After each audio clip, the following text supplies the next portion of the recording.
In this video, we're talking about your wedding day timeline. This critical planning document is what we use to keep things running smoothly for our clients on their wedding days. Welcome back to Newlyweds TV. Your first piece of wedding planning homework is to subscribe to this channel. If you haven't already, do that right now. This will help you stay in touch with us and receive lots of helpful planning tips and content you can use on your journey to becoming newlyweds. I'm Leanne Valdez, the founder of You Name It Events, where we have been helping our clients plan amazing events for over a decade. Now, let's talk timeline. By far, one of the things our clients are most stressed out about is planning their wedding day timeline. And with good reason, as there's lots that goes into a solid wedding day timeline, and there are a lot of mistakes rookies can make if it is not something you've done before. So let's dive right in.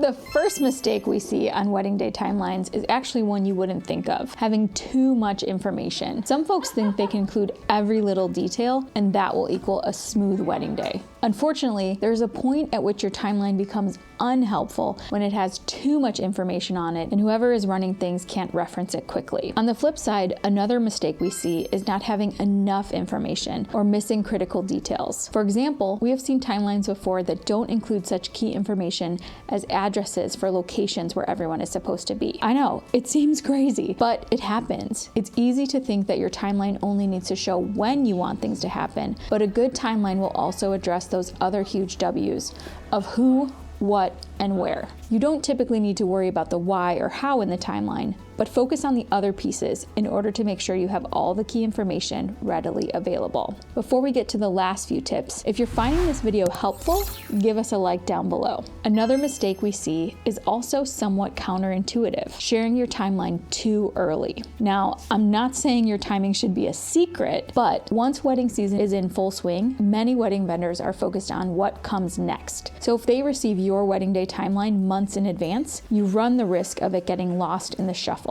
Additionally, you will likely need to make adjustments and tweaks to your timeline in the final weeks of planning, so sending your timeline out too early can result in the need for revisions, which can cause confusion as to which version is most current or accurate. Sometimes the changes are slight but important, so they aren't always easy for vendors to spot when looking over documents quickly. Again, the opposite is also important. Sharing your timeline too late isn't helpful either, as it doesn't allow your vendors time to review the information and confirm there aren't any errors on their end. If you're planning, you can and should be in touch with your vendors about their timing, so when you or your planner sends the final version, there really shouldn't be any major surprises, but you do want them to be able to reconfirm that. Finally, what actually may be the most important part of your timeline and the biggest possible pitfall is not sharing it with the right people. You definitely should be sharing your timeline with all of your vendors and should have all of their arrival and departure times listed, as well as the start time for all the key events for the day and any important transitions that will need to occur. But beyond vendors, it can also be helpful to share your timeline with your wedding party and important family members. Think about the who's that are referenced on your timeline: the couple, vendors, wedding party, family, and consider that it's a good rule of thumb that if they're listed on the timeline, they should see a copy of it. So now that you have those mistakes to avoid when working on your timeline, we hope you'll feel more prepared to tackle that challenge. As always, we planners are here to help, so don't forget that you don't have to go it alone. And here at Newlyweds TV, we'll keep bringing you great information and planning tips to make your process even easier. For example, if you're unsure if wedding party gifts are required, then click the video on the screen now to get the answer to your questions. Thanks again for watching, and we'll see you next time.